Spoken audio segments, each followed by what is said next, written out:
जहां बनते हैं देश के गौरव, इंडिया का एकमात्र ऐसा कोचिंग इंस्टीट्यूट जहां कैडेट्स को ट्रेन किया जाता है आने वाले डिफेंस एग्जाम के अनुसार।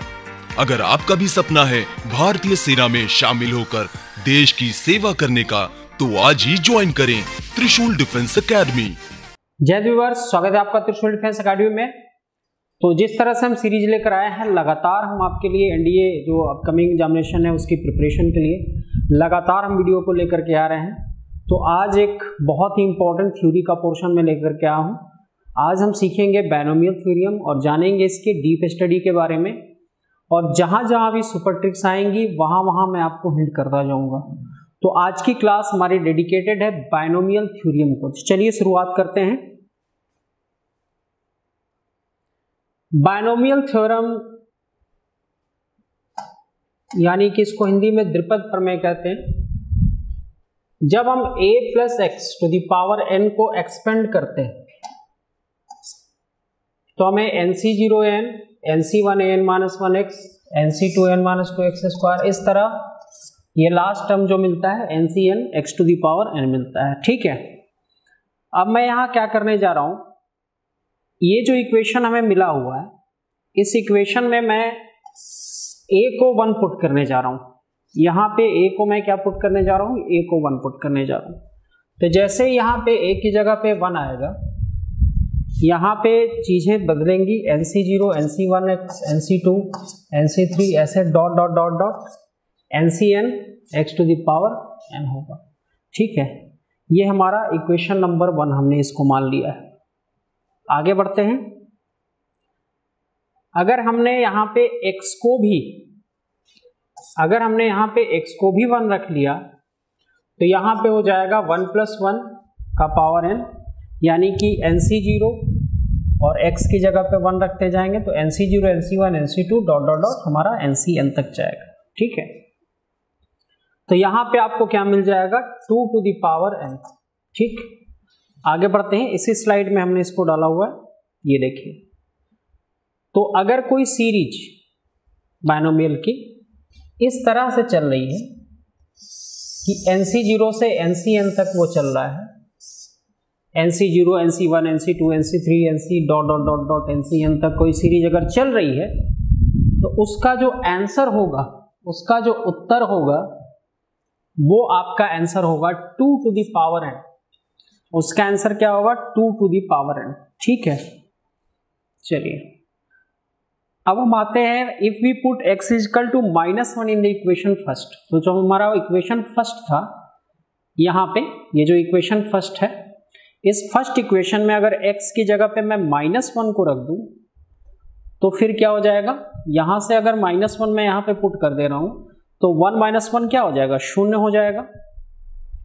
ठीक है, तो ये 0 हो जाएगा।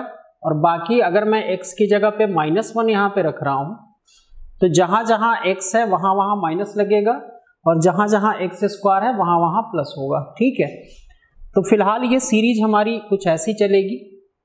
अगर हम x बराबर -1 यहाँ पे पुट करेंगे तो सीरीज हमारी कुछ ऐसी चलेगी, nc0 -nc1 plus nc2 -nc3 dot dot dot -1 का पावर n और ncn, इस तरह की हमारी जो सीरीज चलेगी। ठीक है, तो ये 0 है आपका।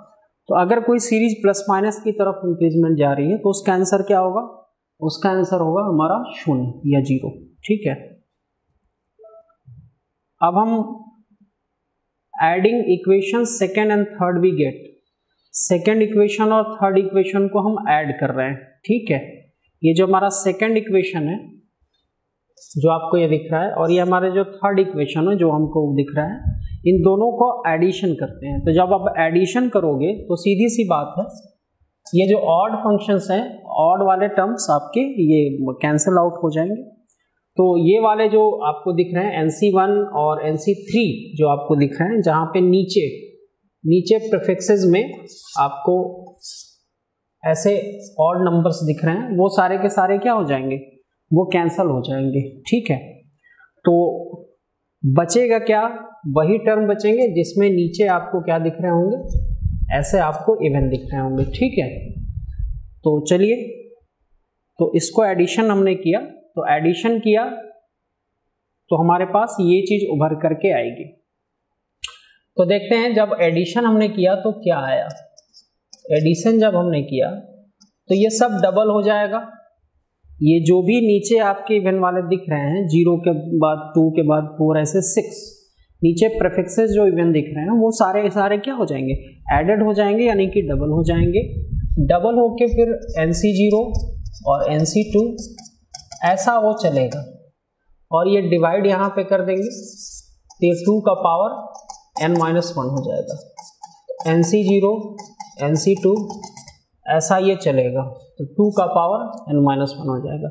इसी तरह जब हम सब्ट्रैक्शन करेंगे तो हमारा जो ये वाले टर्म्स हैं जो कि आपके नीचे प्रीफिक्स में आपके इवन आ रहे हैं 0 2 4 ऐसे इवन वाले जो आ रहे हैं वो वाले आपके कट जाएंगे और ये जो ऑड नंबर वाले जो टर्म्स आपके आएंगे वो आपके बच जाएंगे। तो 2 टू द पावर n-1, ठीक है। तो इस तरह से हम देख रहे हैं कि यहाँ पे हमने एक बायनोमियल को ओपन किया और बायनोमियल में इनिशियली हमें इतनी चीजें मिली हुई हैं। अच्छा, एक छोटा सा कंफ्यूजन यहाँ पे रहता है, वो बच्चों को दूर करना बहुत ही जरूरी है, बहुत ही ज्यादा आवश्यक है। जनरली ये कंफ्यूजिंग टर्म्स होता है। अभी मैं कुछ चीजें आपको बता रहा था तो मैं ये चीज बता रहा था कि नीचे जो आपको दिख रहा है, नीचे वाले जो अंक हैं वो इवन या ऑड में बताता जा रहा था आपको, लेकिन जब आप टर्म्स की बात करते हैं, ठीक है, जब आप टर्म्स की बात करते हैं तो चीजें थोड़ी सी चेंज होती हैं। जनरली बच्चों को ये लगता है कि यहाँ पे जो 2 है 4 है और ऐसे 6 है तो उनको हम इवन टर्म्स कहते हैं। ऐसा नहीं है। बच्चों को ऐसा लगता है कि जो 1 है जो 3 है इनको हम ऑड टर्म्स कहते हैं। ऐसा नहीं। जब भी बायनोमियल्स के लिए इवन या ऑड टर्म का जिक्र होता है उसमें क्या होता है कि आपके नंबरिंग से चलते हैं। वो जो बायनोमियल को आप एक्सपेंड कर रहे हो तो उसका नंबर का जो अरेंजमेंट है उसके अकॉर्डिंग आपका इवन या ऑड टर्म डिसाइड होता है। जैसे इसको हम देख रहे हैं कि ये फर्स्ट है, ये देखिए फर्स्ट है, ये पद कौन सा है, ये फर्स्ट है, ठीक है, ये फर्स्ट है और ये इसके बाद ये वाली चीज आपकी सेकंड है। थोड़ा सा ध्यान से आप देखोगे, फिर ये इसके बगल वाली क्या हो जा रही है, थर्ड हो जा रही है, फिर इसके बगल वाली क्या हो जा रही है, फोर्थ हो जा रही है, फिर इसके बगल वाली हो जा रही है फिफ्थ। तो इस तरह से आपको मिला है। अब देखिए यहां से समझ में आ गया होगा कि भाई वे टर्म्स जिनके साथ ये ऐसे इवन वाले सेक्शंस जुड़े होते हैं, देखिए 2 4 ऐसे जुड़े होते हैं अंक, वास्तव में एक्चुअली में वो बायनोमियल थ्योरम के हिसाब से ऑड टर्म्स होते हैं। वो क्या होते हैं, ऑड टर्म्स होते हैं, क्योंकि ऑड टर्म के डिसीजन हम नंबर्स के साथ करते हैं। तो फर्स्ट देखेंगे ध्यान से, फर्स्ट, थर्ड, फिफ्थ, ये सब कौन होंगे, ये सब ऑड टर्म्स होंगे, ठीक है। उसी के बाद जिनके साथ भी आपके ऑड दिख रहे हैं, देखिए विषम अंक दिख रहे हैं, वास्तव में वो इवन टर्म्स हैं। वास्तव में वो क्या है, इवन टर्म्स है, ठीक है, सम संख्याएं। तो वास्तव में वो है, क्यों, रीजन क्या है, क्योंकि ये सेकंड पोजीशन आप देख रहे हो और ये फोर्थ पोजीशन आप देख रहे हो, ठीक है। तो इस पे थोड़ा सा आपको ध्यान देना होता है। तो बेसिक फैक्ट यही कहता है कि जब भी बायनोमियल एक्सपेंड होता है, एक्सपेंशन के बाद आप टर्म्स को काउंट करेंगे, जो भी टर्म्स के अंतर्गत अंक जो आ रहे होंगे, जैसे 0 2 4 6 ऐसे जो अंक नीचे आ रहे होंगे, वो अगर इवन है तो वास्तव में वो पद क्या है, वो ऑड टर्म्स होते हैं। और जिनके नीचे आपको ऑड दिखेंगे, वास्तव में वो इवन टर्म्स होते हैं, ठीक है। तो अगर किसी बायनोमियल थ्योरम के लिए मुझे ये बोला जाए कि आप ऑड टर्म्स को लिख करके बताइए। मुझे अगर ये बोला जाए कि आप ऑड टर्म्स को लिख करके बताइए, तो मैं ऑड टर्म्स को ये लिखूंगा, ये मेरा ऑड टर्म्स होगा। क्यों? क्योंकि रीजन है उसका, देखिए पहले स्थान पे आ रहा है फर्स्ट, ये देखिए थर्ड पे आ रहा है, और ये देखिए फिफ्थ पे आ रहा है, इसीलिए ये काउंट होंगे। ठीक है, अब आते हैं इवन पे।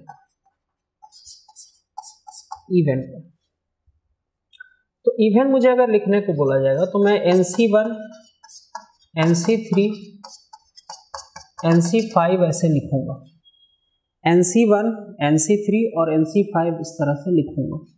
ठीक है, तो ये मेरा कौन से टर्म्स होंगे? ये इवन टर्म्स होंगे। तो थोड़ा सा बस इसी को स्लाइटली आपको ध्यान देना होता है। ठीक है, अक्सर बच्चे इसी में गड़बड़ कर देते हैं। चलिए आगे बढ़ते हैं। यहां आपको कुछ चीज दिख रहा होगा, यहां आप देखो कि जब हमारी सीरीज जो चल रही थी NC0 NC2 NC4 NC6 dot dot dot, इसमें कहीं पे मैंने एंड नहीं किया। आप ध्यान से देखोगे तो कहीं पे अंत नहीं इसका आ रहा है, एंड नहीं आ रहा है। इसी तरह से अगर मैं इसकी सीरीज जो चला रहा हूं इवन टर्म्स वाली, उसका भी कहीं एंड नहीं आ रहा है। आप देखोगे कहीं पे अंत नहीं आ रहा है, एंड नहीं आ रहा है। तो क्या हमेशा ऐसा होता है कि एंड नहीं आता है? ऐसा नहीं। आप किसी भी बुक में देखोगे आपको एंड इसका नहीं दिखता है, क्योंकि कहाँ पे रुकना है एक्चुअली आपको मालूम नहीं होता है, क्योंकि एन के हिसाब से चीजें डिसाइड होती हैं और एन तो यहाँ दिया नहीं है, तो ये आपका कहाँ रुकना है यहाँ पे नहीं पता होता है। तो जाहिर सी बात है जब तक मैं आपको एन ना बताऊं, आप कहाँ रुकना है आपको मालूम नहीं होगा। तो इसके केस में, ऐसे केसेस में कहीं ना कहीं इसका अंत होता है, एंड होता है। तो चलिए देखते हैं एंड के लिए रूल क्या है, नियम क्या है। तो देखिए नियम ये कहता है कि if the lower suffixes of C are all odd or all even, then the last term cannot be written unless it is known that n is odd or even।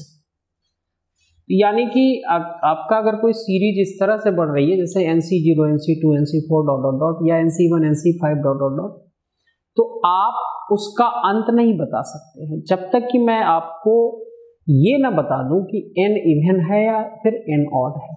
ठीक है, whether n is even or odd। ठीक है,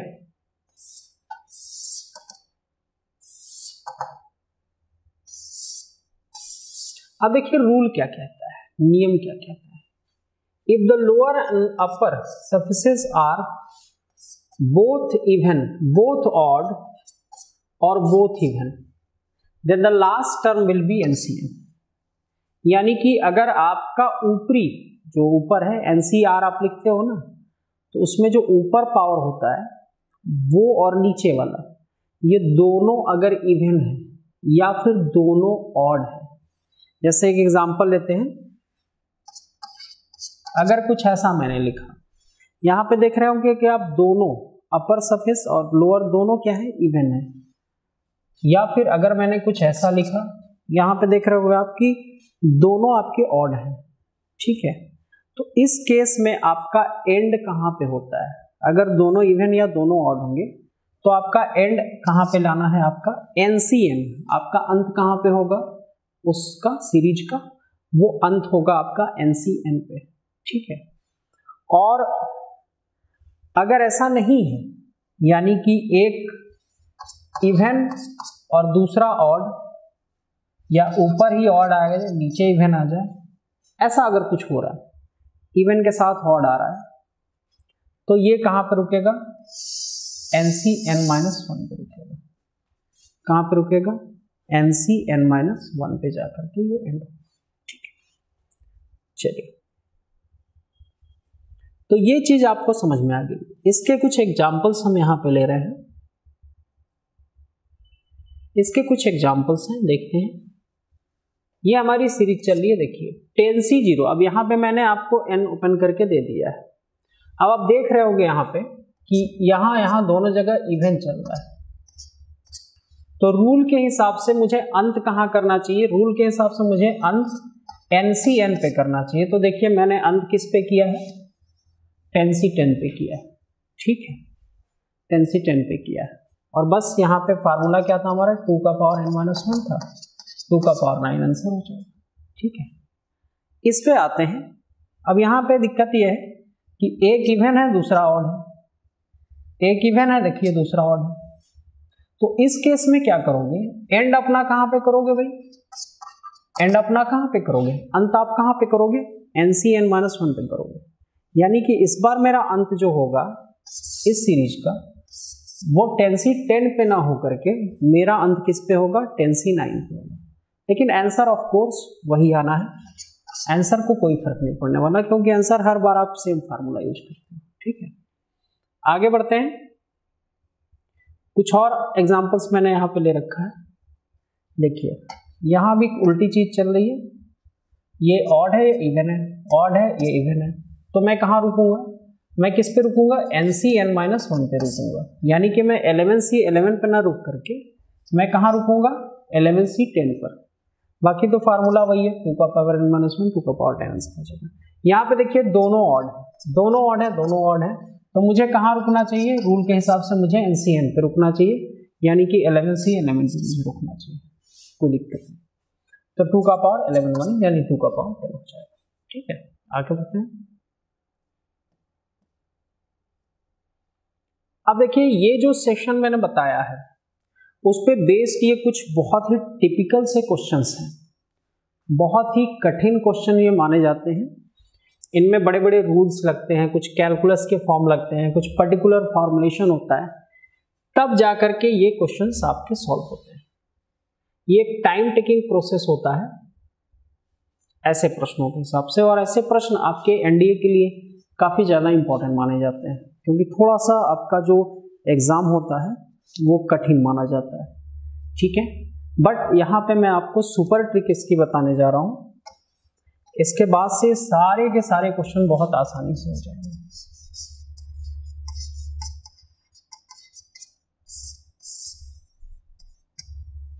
ठीक है, यहाँ पे मैं आपको कुछ सुपर ट्रिक्स बताने जा रहा हूँ।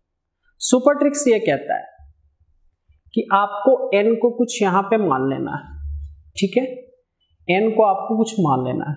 यहाँ मैं n के साथ LHS और RHS को चेक करने वाला हूँ। एक चीज आप पढ़ते होंगे मैथमेटिक्स में, मैथमेटिकल इंडक्शन, वहां पे आप 1 रख के फार्मूले को चेक करते हो, k रख के चेक करते हो, k+1 रख के चेक करते हो। तो एक तरह से हम यहाँ पे फार्मूले की चेकिंग कर रहे हैं, फार्मूले को हम क्या करने जा रहे हैं, चेक करने जा रहे हैं, ठीक है। तो चलिए चेक करते हैं। तो यहाँ पे n की जगह पे मैंने 2 रखा, आप चाहो तो 3 भी लग सकते हैं, ठीक है।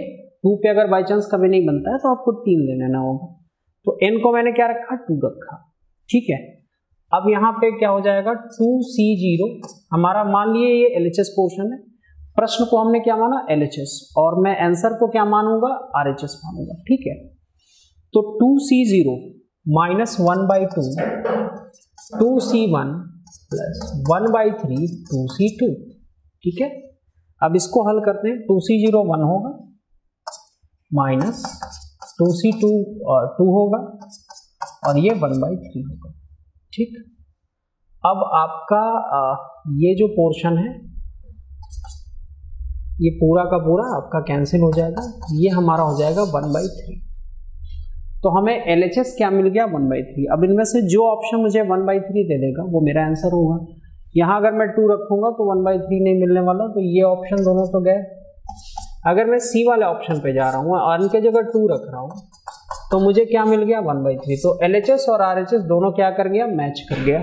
तो 100% मेरा आंसर क्या हो जाएगा, C is the right answer of this question. तो इस तरह से हम देख रहे हैं कि इतने बड़े सवाल को हमने इस ट्रिकी अप्रोच से कर लिया। अभी ढेर सारे सवाल हैं जिन पे हम इसी ट्रिकी अप्रोच को अप्लाई करने वाले हैं। चलिए इसी ट्रिकी अप्रोच को यहाँ पे अप्लाई करने वाले हैं। अब यहाँ पे देखिए कि ये एक एक्सपेंशन हो रहा है, उसके बाद उसी एक्सपेंशन में ये कुछ कंडीशंस दी हुई हैं, ये कुछ कंडीशंस दी हुई हैं, तो सीधे हमको टारगेट इन पे करना होता है, ठीक है। तो यहाँ पर भी n आप 2 ले लो, आप चाहो तो 3 से भी बना सकते हैं, चाहो तो 3 से भी बना सकते हो, उससे कोई बड़ी चीज़ नहीं है, आपका आंसर वही आएगा।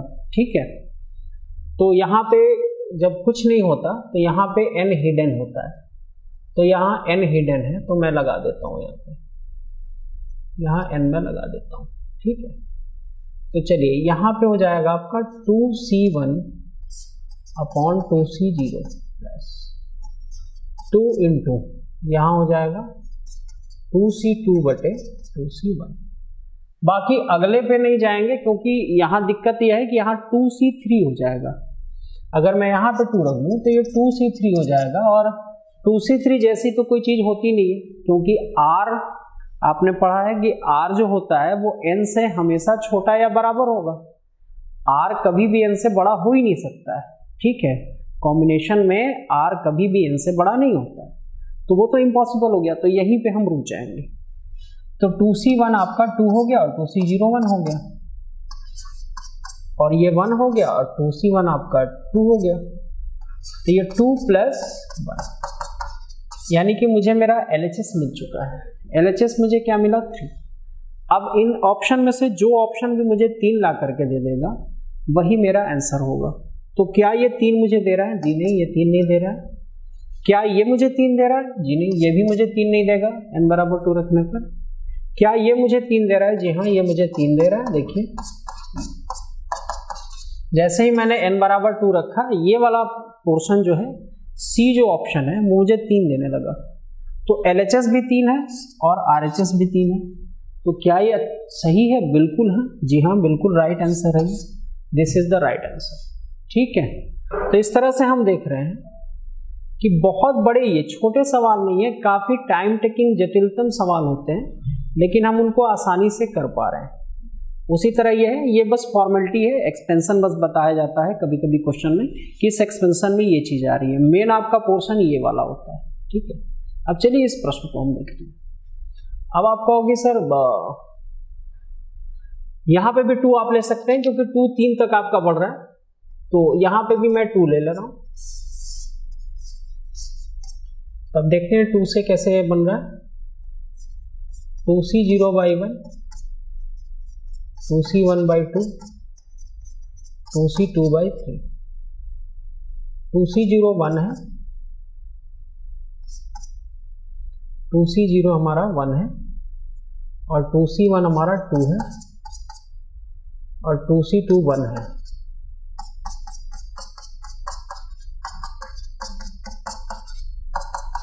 सेवन बाई 3 आ रहा है। अब देखते हैं कौन सा ऑप्शन हमें 7/3 ला करके दे रहा है।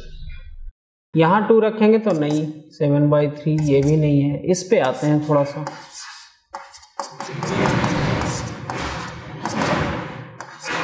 जी हाँ, इसने मुझे 7/3 दे दिया। C is the right answer of this question. C is the right answer of this question. आगे बढ़ते हैं, अगले प्रश्न पे चलते हैं। ठीक है, ये आज का लास्ट क्वेश्चन होगा जिसको हम यहाँ पे डिस्कस करने जा रहे हैं। बहुत ही इजी मैंने आपके लिए बना दिया है। ढेर सारे क्वेश्चन आप इस पे, इस तरह से ट्रिक पे आप बना सकते हो। ठीक है, काफी सारे क्वेश्चंस होंगे जो आपके बन जाएंगे आज के बाद। यहाँ भी हमने वही काम किया, n बराबर हमने 2 ले लिया, कोई प्रॉब्लम नहीं है। तो यहाँ हो जाएगा 2c0/3, 2c1/4 और 2c2/5। ठीक है, 1/3, और ये मुझे देगा 2/4, और ये मुझे दे देगा 1/5। अब ऐसे ही ऑप्शन चूंकि खुला हुआ है, आप देख रहे हो खुले हुए ऑप्शन है, तो हम देखते हैं कि कौन सा ऑप्शन मुझे ये वाली चीज ला करके दे रहा है। ठीक है, पूरा हल नहीं करेंगे, ऑप्शन चूंकि खुले हुए हैं, तो देखते हैं कौन सी चीज हमें ला करके दे रही है। अब पहले ही ऑप्शन पे मैं चलूंगा और इनकी जगह जैसे ही 2 रखूंगा, 1/3 -2/4 और 1/5। जी हाँ, ये और ये बिल्कुल टैली कर रहा है, बिल्कुल ही टैली कर रहा है, तो कोई इसमें संशय नहीं है, कोई ऐसी चीज नहीं है, वो आपका आंसर बिल्कुल राइट हो जाएगा। तो इस तरह से हम LHS और RHS यानी कि मैथमेटिकल इंडक्शन लगा करके इसको हम आसानी से हल कर सकते हैं। तो इसका सही जवाब जो होगा वो A होगा।